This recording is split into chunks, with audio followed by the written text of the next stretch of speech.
Hello students, তারার act one আমি পড়াচ্ছিলাম। আজকে তার সেকেন্ড পার্ট পড়াবো। আমি একটু আগে থেকে শুরু করছি। তো প্রথম অংশে দেখেছি যে ড্যান একটা নাটক লেখার চেষ্টা করছে, যেটার নাম হচ্ছে তারা বা টুইঙ্কল তারা। তো সে কিন্তু লিখে উঠতে পারছে না, কারণ তার মাথার মধ্যে আইডিয়ার অভাব। সে বলতে চাইছে এই যে এমন নয় যে সে একেবারে বেকার একজন সাহিত্যিক, তা নয়। সে আগেও আর কি সাহিত্য চর্চা করেছে। সে একটা ম্যানুস্ক্রিপ্ট হাতে তুলে নেয়, যেটার নাম তারই লেখা, র্যান্ডম রাজ। এটা হচ্ছে ব্রিটিশ রাজ সম্পর্কে ছোট গল্প। Still hounding publishers. Still hounding পাবলিশার্সরা মানে যে এর পেছনে এখনো পাবলিশার্সরা মানে তাড়া করে বেড়াচ্ছে।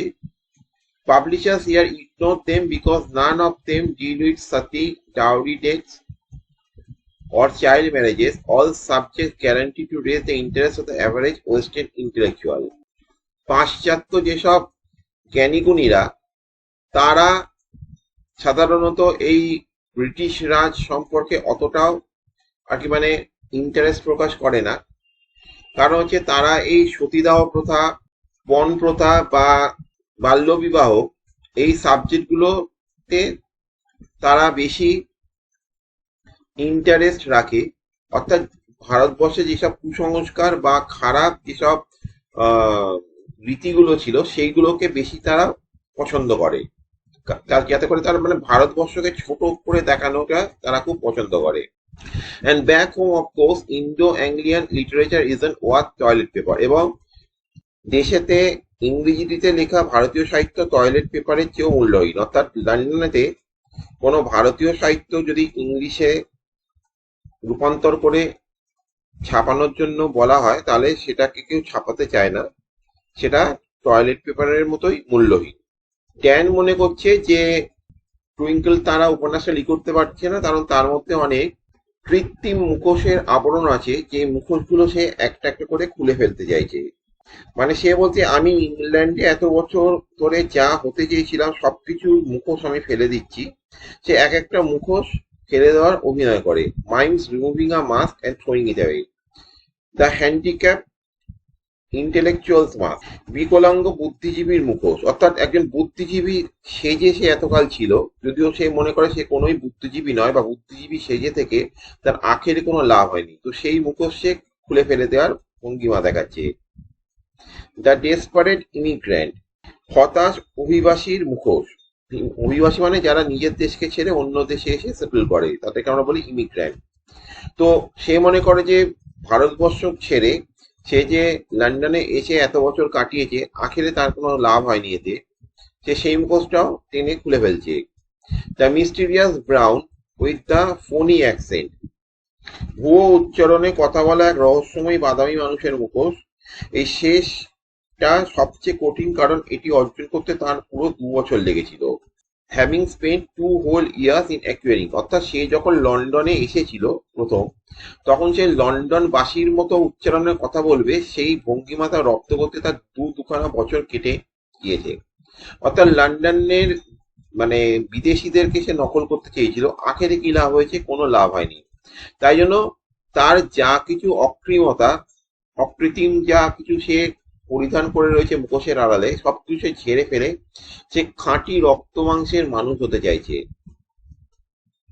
বলতে চাইছে যে মাই ফ্রিকিশনেস, আই এম আ ফ্রিক। তো সে মনে করে যে সে একজন আলাদা মানুষ অন্যদের থেকে, কিন্তু তিনি মনে করে সমাজের সাধারণ নিয়মের সঙ্গে তিনি মানিয়ে নিতে পারেন না।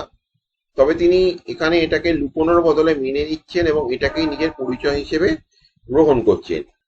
তো তিনি বলছেন যে একজন ফ্রিকের জন্য অনুপ্রেরণা খুঁজতে বেশি দূরে যেতে হয় না। কঠিন কাজটা হলো স্মৃতিগুলোকে আসতে দেওয়া। সেটা টাইপরাইটারতে আর একটা কাগজ ঢোকায় এবং শেষে সে বলে, যেখানে আমার প্রথম ক্লাস ভিডিও শেষ হয়েছিল, শেষে সে বলে যে আমি প্রায় ভুলেই গিয়েছিলাম যে আমার একজন যমজ বোন ছিল। এবং ব্যাকগ্রাউন্ডে মিউজিক প্লে হতে শুরু করে। বলছে যতক্ষণ না আমি আমার পরবর্তী সাহিত্যিক প্রচেষ্টার বিষয়বস্তু হিসেবে ভাবলাম, হয়তো ভুলেই গিয়েছিলাম যে আমার মধ্যে ভিতরে কোথাও চাপা পড়েছিল আমার বোনের স্মৃতিগুলো। আমি হয়তো তাকে ভুলিনি, সে আমার মধ্যেই কোথাও চাপা পড়েছিল। তো এরপরেতে ব্যাকগ্রাউন্ড মিউজিক প্লে হতে থাকে এবং আলোটা শিফট হয়ে অন্য আর একটা দিকে স্থানান্তরিত হয়, যেখানে আমরা দেখতে পাই চন্দন এবং তারা স্টেজে প্রবেশ করছে। অবশ্যই চন্দনের বৃদ্ধ চন্দন না, এখানে আমরা অনেক ইয়াং চন্দনকে দেখতে পাবো। দুজনেই খুঁড়িয়ে খুঁড়িয়ে হাঁটার ভঙ্গিমা কিন্তু আলাদা পায়, কারণ তাদের মানে যেটা বোঝানো হচ্ছে, তারা তাদের তারা যখন জন্মগ্রহণ করেছিল তখন তাদের দুটো শরীর একসাথে লেগেছিল, পরে সেটা অপারেশন করে আলাদা করে দেওয়া হয়। এখানে আমি কিন্তু প্রথম ক্লাস ভিডিওটা শেষ করেছিলাম, এবার আমি সেকেন্ড ক্লাস ভিডিওটা শুরু করছি। আমি একটুখানি প্রথম দিকের একটুখানি বুঝিয়ে দিলাম যাতে করে একটুখানি তোরা আবার টাচে এসে যায়, সেই কারণে। তো শুরু করা যাক। তারা বলছে, and me, maybe we still are, we have always been inseparable. The way we started in life, two lives and one body in one comfortable womb, till we were forced out. তো তারা বলছে যে তোমার মধ্যে যদি আমি লুকিয়ে থাকি, তাহলে আমার মধ্যে তুমি লুকিয়েছিলে। তারা আর কি মানে বলছে দর্শকদের উদ্দেশ্যে, আর কি মানে নিজের ভাইকে বলছে, আমি হয়তো এখনো একই রকম আছি, যেমন আমরা সবসময় ছিলাম, অবিচ্ছেদ্য। আমাদের জীবন এমন ভাবে শুরু হয়েছিল যেন দুটি জীবন, একটা শরীর। মায়ের গর্ভে আরামে আমরা একসাথে ছিলাম। মানে হচ্ছে মায়ের গর্ভে, মায়ের গর্ভে আমরা একসাথে ছিলাম যতক্ষণ না পর্যন্ত জোর করে আমাদেরকে আলাদা করা হয়। অবভিয়াসলি জন্মের কিছুদিন পর তাদেরকে অপারেশন করে তাদের দুটো শরীরকে আলাদা করে দেওয়া হয়। তারা তো এখন আর বেঁচে নেই বলে যেন তারার এটা মনোলগ হিসেবে আসছে, তারাই আর কি বলছে এটা। এবারে আমরা পুরো ফ্ল্যাশব্যাকে চলে যাচ্ছি, যখন এই চন্দন আর তারার বাবা মাকে আমরা দেখতে পাচ্ছি। বাবা প্যাটেল, মিস্টার প্যাটেল, এবং ভারতী হচ্ছে ওদের মা। Lights cross-fade to the Patel's living room. Chandan and Tara are playing a game of cards. It's obvious Tara is winning. Bharati has finished her morning puja.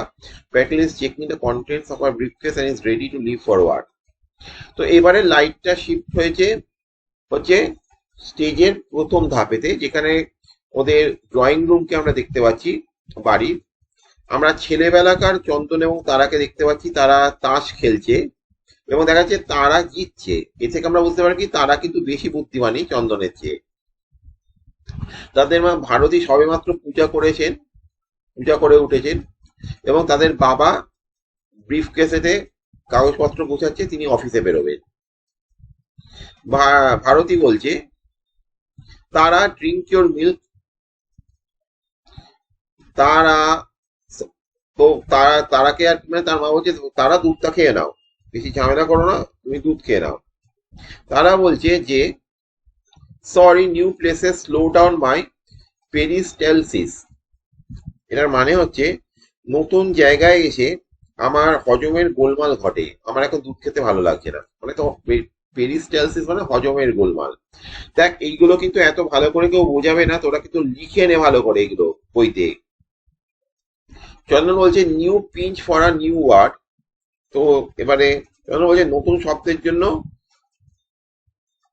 মানে নতুন নতুন শব্দ ব্যবহার করে কথা বলাটা ও এ থেকে দেখ, এই যে একটা শক্ত কথা পেরিস্টালসিস ও ব্যবহার করছে, এ থেকে আমরা বুঝতে পারছি কি যে তারা কিন্তু অনেক বেশি বুদ্ধিমানী।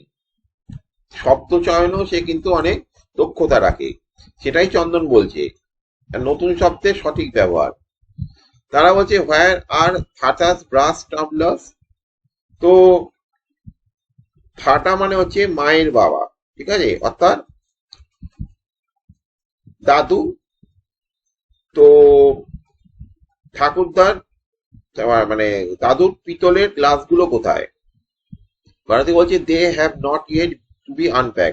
তারা অবভিয়াসলি নতুন বাড়িতে শিফট করেছে, তাই জন্য বলছে এখনো পর্যন্ত ওইগুলো বাক্স থেকে বার করা হয়নি। পাটেল বলছে, is getting late for me, gets up and moves to the children to pat them goodbye. উঠে পড়ে বাচ্চাদের কাছে যাচ্ছে আদর করবে বলে। ভারতী বলছে your father doesn't want us to use them. Patel looks at her. He doesn't want us to use any of your grandfather's things. বলছে তোমার বাবা চায় না আমরা ওগুলো ব্যবহার করি। এবার তার স্বামীর দিকে তাকায়, উনি চান না আমরা তোমাদের দাদুর কোনো জিনিস ব্যবহার করি। প্যাটেল বলছে এসব কি বলছো ভারতী? ভারতী বলছে আমরা যখন ওনার বাড়ি ছেড়ে চলে এলাম তখন থেকে উনি, কথাটা সেম শেষ করতে পারলো না। প্যাটেল বলছে জাস্ট আ মিনিট, তুমি চাওনি যে ওগুলো খোলা হোক, তুমি নিজেই বলেছিলে। ভারতী বলছে আমি আমি বলেছিলাম আমি কেন আমার বাবার দেওয়া উপহার ব্যবহার করতে চাইবো না। কিছুখানি থেমে পজ। পাটেল বলছে কোয়াইটলি কন্ট্রোলিং হিমসেলফ, নিজের রাগকে দমন করে, let me make this clear, I have no reason to tell you not to use your late father's gifts. You are free to do as you please. In fact, it was you who didn't want to unpack them, so why are you, মানে বলতে চাইছে why are you blaming me? তো প্যাটেল আর কি মানে শান্তভাবে নিজেকে সামলে নিয়ে বলছে দেখো, আমি পরিষ্কার করে বলতে চাই তোমার বাবার দেওয়া উপহার ব্যবহার করতে তোমাকে বাধা দেওয়ার কোনো কারণ আমার নেই। তুমি যা ইচ্ছে করতে পারো ওগুলো নিয়ে, আসলে তুমিই বলেছিলে যে ওগুলো খোলার দরকার নেই, তাহলে এখন কেন আমাকে দোষ দিচ্ছ? ভারতী তারাকে বলছে তাড়াতাড়ি দুধ খেয়ে নাও। তারা বলছে আমি দুধ খাবো না। Stop shoving it down my throat, জোর করে আমার গলায় ঢেলে দেওয়ার চেষ্টা করো না। তারা ধমকে। পাটেল ভারতীকে বলছে why did you serve her so much if she doesn't want to? ও যদি এতখানি দুধ খেতে না চায় তাহলে এতখানি দুধ ওকে দিয়েছো কেন? ভারতী বলছে but she must put on more weight. Patel বলছে শি ইজ ফাইন। বলছে যে কিন্তু ওর তো একটুখানি ওজন বাড়ানো দরকার, তাই জন্য একটু বেশি করে দুধ খেতে দিয়েছি। পাটেল বলছে ও তো সুস্থই আছে।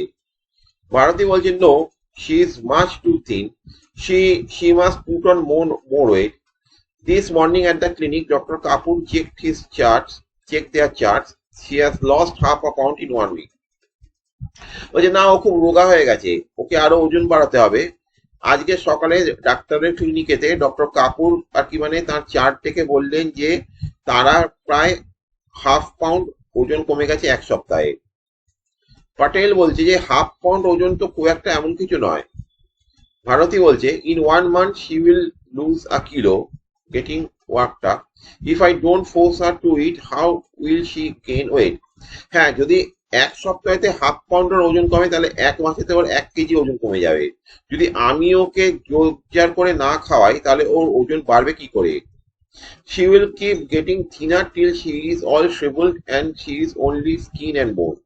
না খেতে খেতে একটা সময় এমন হবে যে হাড় গিলে হয়ে যাবে পুরো, খালি মানে হাড়গোড় আর চামড়াটা থাকবে, মাংস বলে কিছু থাকবে না।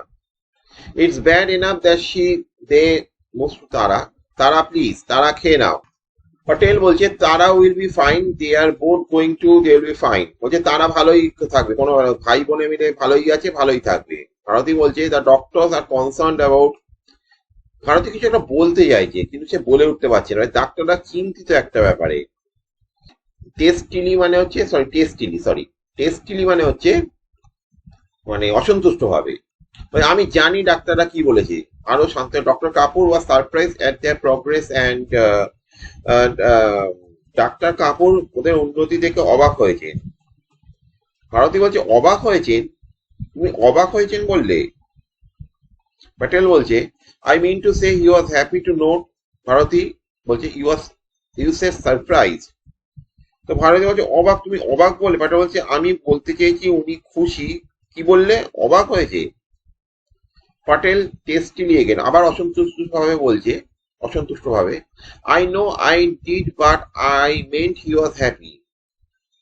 ঠিক আছে, আমি বলতে চেয়েছি যে ডাক্তার খুশি হয়েছেন ওদের উন্নতি দেখে। Chandan offering a suggestion or happily surprise. Chandan কথাটাকে একটু অন্যভাবে বললো যে অথবা উনি খুশি হয়ে অবাক হয়েছেন ডাক্তারবাবু। তারা বলছে now don't start on your seedy jokes. তারা বলছে যে এখনই বাজে রসিকতা বন্ধ করো। তারা বলছে যে or he was surprised that he was happy. তিনি অবাক হয়েছেন এই দেখে যে তিনি খুশি হয়েছেন। তারা বলছে এনাফ, ব্যাস, অনেক হয়েছে এরকম বাজে বকা। Patel, after a while quietly, he was pleased with their progress beyond everyone's expectations. He is going to mention them in a medical journal. Patel বলছে উনি ওদের উন্নতিতে সন্তুষ্ট, অর্থাৎ ডাক্তারবাবু ওদের উন্নতিতে সন্তুষ্ট। সবাই যে আশা করেছিল তার থেকেও ভালো উনি ওদের বিষয়ে মেডিকেল জার্নালে লিখবেন বলেছেন। অর্থাৎ অপারেশনের পরেতে তারা কিন্তু খুব দ্রুত সুস্থ হয়ে আসছে, যদিও ভারতী সেটা মনে করে না। ভারতী মনে করে যে তারার কিন্তু ওজন কমে গেছে, তারা কিন্তু একটুখানি ভালো খাওয়া দাওয়া দরকার তাদের। তার হাজবেন্ড পাটেল মনে করেন যে না, ডাক্তার যথেষ্ট খুশি ওদের প্রগ্রেসে, দুজনেই ঠিক আছে, সুস্থ আছে, সবল আছে, এবং এই নিয়ে ডাক্তার একটা মেডিকেল জার্নালে লেখা ছাপাবেন। ভারতী বলছে no, I don't want my children being mention in any medical journal. আমি চাই না যে আমাদের ছেলে মেয়ের নামটা বাইরে বেরোক, ঠিক আছে, সমাজের অন্য লোকেরা জানতে পারুক। প্যাটেল বলছে why, what's the harm, it will only be read by other doctors, it my help them with other such cases. তাহলে বাবা, মেডিকেল জার্নাল তো আর কমন লোকে পড়বে না, ডাক্তারেরা পড়বে, এতে আর কি অন্য ডাক্তারেরও সাহায্য হবে, যাতে করে তারা জানতে পারে যে এরকম যে জন্মের সময় একসাথে যুক্ত হয়ে যদি দুটো বাচ্চা বেরোয় তাহলে তাদেরকে অপারেশন করে আলাদা করার পর তারা সুস্থ জীবনযাপন করতে পারে, এটা তারা জানতে পারবে। ভারতী বলছে I just don't, that's all, I don't want all that publicity to start again. আমি চাই না যে আবার সে ওরকম আগেকার মতো পাবলিসিটি হোক, প্রচার হোক সবকিছুতে। আমি গোপনীয়তা রাখতে চাই, ঠিক আছে, আমি চাই না যে আবার সেই আলোচনাগুলো শুরু হোক। পটেল বলছে it's only a journal, it won't, all right, মানে হাল ছেড়ে দিয়ে ঠিক আছে। বলছে আরে বাবা, এটা তো একটা জাস্ট জার্নাল, এটা তো কোনো ম্যাগাজিন নয় যে একেবারে সবার মুখে মুখে প্রচারিত হবে। যাই হোক, যা ভালো বুঝো করো। ভারতী বলছে you will put on more weight, onto তারা তারা আমাদেরকে ওজন বাড়াতে হবে, তাই না? তারা বলছে I will do anything you say mummy except drink this meal. বলছে তুমি যা বলবে আমি তাই করব, শুধু আমার দুধ খেতে ভালো লাগে না, আমি দুধ খাবো না। ভারতী ভেগলি, তো ভারতী অস্পষ্ট ভাবে বলছে এনিথিং ইউ সে, তারা anything. The lights cross jet to the street, Rupa, a girl of 15 is seen, she calls towards the house. তো ভারতী বলছে যা খুশি করো তোমরা। আলোর এবার বদলে যায় স্টেজেতে, 15 বছরের একটা মেয়ে রূপাকে দেখা যাচ্ছে, সে একটা বাড়ির দিকে চিৎকার করে ডাকছে। রূপা বলছে প্রেমা, প্রেমা, কোনো রেসপন্স নেই। প্রেমা, ও hello aunty, in broken Gujarati, কেম ছো? মাঝামা, ইজ প্রেমা ইন? বলে হ্যালো আন্টি, কেম ছো, কেমন আছো? মজামা, ভালো আছে মা? প্রেমা কি বাড়িতে আছে? ইস প্রেমা, সরি, প্রেমা কি বাড়িতে আছে? লিসেন গুড, আচ্ছা ভালো কথা। মে শি কাম আউট, ওকে বাইরে আসতে পারে? ও নো হ্যাঁ special, I thought we could maybe go over to Yankee Doodles for an ice cream or something. না, প্রেমা যদি বাইরে বেরোতো তাহলে আর কি, মানে একটু ইয়াংকি ডুডলের দোকানে গিয়ে আমরা একটু আইসক্রিম খেতাম। আর কোল্ড, কি হয়েছে, ওর ঠান্ডা লেগেছে? It's okay, I will come up and keep her company. ঠিক আছে, আমি এসে ওকে একটু সঙ্গ দেবো। Listens and reacts with mock surprise. She told you that I was taking her to see Fatal Attraction? No, that's not true at all. Well, I did say we will see the movie at Eros, but I meant Snow White and the Seven Dwarfs. কি বলেছে প্রেমা, কি বলেছে কাকিমা, যে আমি ওকে নিয়ে fatal attraction মানে adult movie দেখতে নিয়ে যাচ্ছি?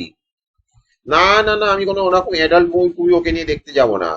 আমি ওকে বাচ্চাদের মুভি ইরোস সিনেমা হলেতে দেখতে নিয়ে যাব বলেছিলাম। সিনেমাটার নাম হচ্ছে snow white and the seven dwarfs. Snow white এবং 7জন বামন। হ্যাঁ, কি বলছেন? ও fatal attraction is playing there. Well you see, they show Snow White in the mornings. Well, I didn't want to tell you. You see, after all, she is my best friend and all that. But actually, it was her idea to see both. Look, I'm sorry she has a cold. On second thoughts, I would better not see her. I might catch it myself. তো এবারে সামলে নিয়ে হয়তো আহ, আর কি মানে এই যে মেয়েটা সে সন্তান করছে, প্রেমা, প্রেমার মা হয়তো ওকে আর কি মানে বলছে যে এই উল্টো পাল্টা কথা বলছিস কেন, ও তো নিজে বললো যে ফ্যাটাল অ্যাট্রাকশন সিনেমাটা তুই ওকে দেখতে নিয়ে যাবি বলেছিস। তখন আর কি মানে এ আর কি বলছে, রূপা রূপা বলছে যে আমি কাকিমা আপনাকে জানাতে চাইনি, কারণ হচ্ছে যে প্রেমা তো আমার বেস্ট ফ্রেন্ড। অ্যাকচুয়ালি প্রেমারই একটা আইডিয়া ছিল যে ও দুটো সিনেমাই দেখবে। সরি, এবার কথা ঘুরিয়ে যে ওর ঠান্ডা লেগেছে শুনে খুব খারাপ লাগলো। আমার মনে হয় আজকে ওর সাথে আমার দেখা না হওয়াই ভালো, তাহলে আমারও ঠান্ডা লেগে যাবে, ওর ছোঁয়াচে মানে ছোঁয়া লেগে যাবে আর কি। So if you don't mind, I won't come up. Tell her not to feel bad. So sorry, thank you, Fjo. তো হচ্ছে যে কিছু মনে করবেন না, আমি আজকে আসছি না, ওকে বলে দিও যে মন খারাপ না করতে, সরি আজকে আমি আর ঢুকছি না বাড়িতে। She keeps grinning until the supposed auntie is out of sight. তো আন্টি চলে গেলে রুফা মুখে হাসি ধরে রাখে। Then she sticks her rear out in auntie's direction and makes a rude sound. তো আন্টি আর কি মানে চলে যাওয়ার পর সে পেছন ফিরে বাজে আওয়াজ করে। She hesitantly walks towards the Patel's house. এবার আস্তে আস্তে যে প্যাটেলদের বাড়ির দিকে এগোয়। আমরা মোটামুটি যে ইমপ্রেশনটা পেলাম রূপার সম্পর্কে সেটা খুব একটা ভালো না, কারণ মেয়েটি খুব একটা ভালো স্বভাবের মেয়ে নয়, এটা আমরা বুঝতে পারলাম। Call hello, no response, hello Tara. এবার সে রূপাকে, রূপা আর কি মানে যেহেতু প্রেমার সাথে দেখা হলো না তার, সে এবার রূপার সাথে দেখা করতে এসেছে প্যাটেল হাউসেতে। Hello Tara, the lights cross fade again into the living room. Bharati has exited to the kitchen. Bharati ইতিমধ্যে কিচেনে মানে রান্নাঘরে চলে গেছেন, আবার লিভিং রুমে আলাদা এসে পড়েছে। পাটেল বলছে চন্দন, চন্দন এখনো আর কি মানে কার্ড শাফল করছে, তাসগুলো আর কি মানে সাফিল করছিল। বলছি হ্যাঁ বলো বাবা। I was just thinking it may be good idea for you to come to the office with me. খুব ভালো হয় তুই যদি আমার সাথে অফিসে আসিস। Glances surreptitiously towards the kitchen. Surreptitiously মানে যে চুপি চুপি লুকিয়ে। চন্দন জিজ্ঞেস করছে কেন, আমি অফিস যেতে যাবো কেন? পটেল বলছে জাস্ট অফিসের ফিলিংটাকে অনুভব করার জন্য, just to get the feeling of it. Chandan বলছে you can take Tara, she will make a great business woman. বলছে তুমি তো তারাকে নিয়ে যেতে পারো, তারা আমার থেকে বেশি বুদ্ধিমানী, ঠিক আছে, ও দারুণ ব্যবসায়ী মহিলা হবে। বলছে তুই কি করে বুঝতে পারলি? Because you always cheat at cards. কারণ মানে তারা তারা জিজ্ঞেস করছে মানে তারাকে যে তুমি কি করে জানলে যে আমি ভালো বিজনেসম্যান হবো? কারণ তুমি সবসময় চিটিং করো। তারা ক্রসলি রেগে গিয়ে থ্রোয়িং হার কার্ড দেখ চন্দন, চন্দনের দিকে নিজের কার্ডস গুলোকে ছুঁড়ে দিয়ে, just because I win doesn't mean I cheat. Okay, আমি সবসময় জিতি বলে এমন নয় যে কিন্তু আমি চিট করি। Patel firmly, Chandan I think I must insist that you come. Chandan বলছে we will both come with you. No. Tara looks at Patel slightly hard, but তারার মনে দুঃখ হচ্ছে যে দাদা মানে বাবা দাদাকে বেশি প্রাধান্য দিচ্ছে, আমিও তো বুদ্ধিমানী, আমিও তো লেখাপড়ায় ভালো, দাদা আমি কি যেতে পারি না অফিসে? Yes you may both come if you want to. ঠিক আছে, একটুখানি নরম হয়ে পরে প্যাটেল নিজেকে কন্ট্রোল করে, ঠিক আছে আসতে চাইলে তোমরা দুজনেই আসতে পারো। রূপা হ্যাজ বিন স্টার্লিং অ্যাট ফাইডো। ইতিমধ্যে রূপা কিন্তু দরজার বাইরে এসে দাঁড়িয়ে গেছে।